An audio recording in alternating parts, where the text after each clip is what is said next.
எந்திரிச்சோடனே சாமி கும்பிட்டு முடிச்சாச்சு. டிஃபனுமே செஞ்சு சாப்பிட்டுட்டோம். இன்னும் லஞ்ச் ரெடி பண்ணலை. சரி உருளி தண்ணியெலாம் மாற்றிக்கலாம்னு சொல்லிட்டு தண்ணி மாற்றிட்டேன். கொஞ்சம் பூ வாடின மாதிரி தான் இருக்குது, இருந்தாலும் பரவாயில்ல தண்ணி மாற்றிட்டேன். இந்த பவுல் இங்கே கிச்சன் கிட்ட வைக்கிறது கொஞ்சம் டேஞ்சராக இருக்குது. ஏற்கனவே ஒரு பவுல் உடச்சாச்சு. இதுவுமே உடஞ்சிருமோன்ற ஒரு பயத்தில் புட்டாக்கிட்டே எடுத்து வச்சுட்டேன். இந்த மணி பிளான்ட் கொஞ்சம் சரியாக வர மாட்டேங்குது. வெயிலில் வச்சிடலாம், தண்ணி அதிகமாக ஊற்றுறனா என்னன்னு தெரியல. அதனால வெயிலில் எடுத்துகிட்டு போய் வச்சுட்டேன். ஈவினிங் டைமில் வேணால் உள்ளே எடுத்து வச்சுக்கலாம்னு சொல்லிட்டு வச்சாச்சு. ரோஷன் மித்தி 2 பேருமே ஸ்கூல் கிளம்ப போகிறாங்க. அதுக்கு முன்னாடி பழம் விற்றுட்டு வந்தது. நான் வேணான்னு சொன்னாலும் கேட்கல.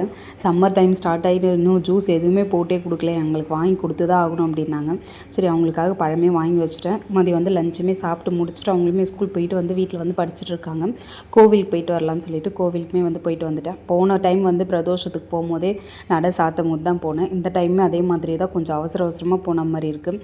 முடிஞ்ச அளவுக்கு அடுத்த பிரதோஷத்துலையாச்சும் கொஞ்சம் வீட்டில் இருக்கிற வேலையெல்லாம் முடிக்கிறணும், இல்லையா கோவிலுக்கு போயிட்டு வந்துடலான்னு.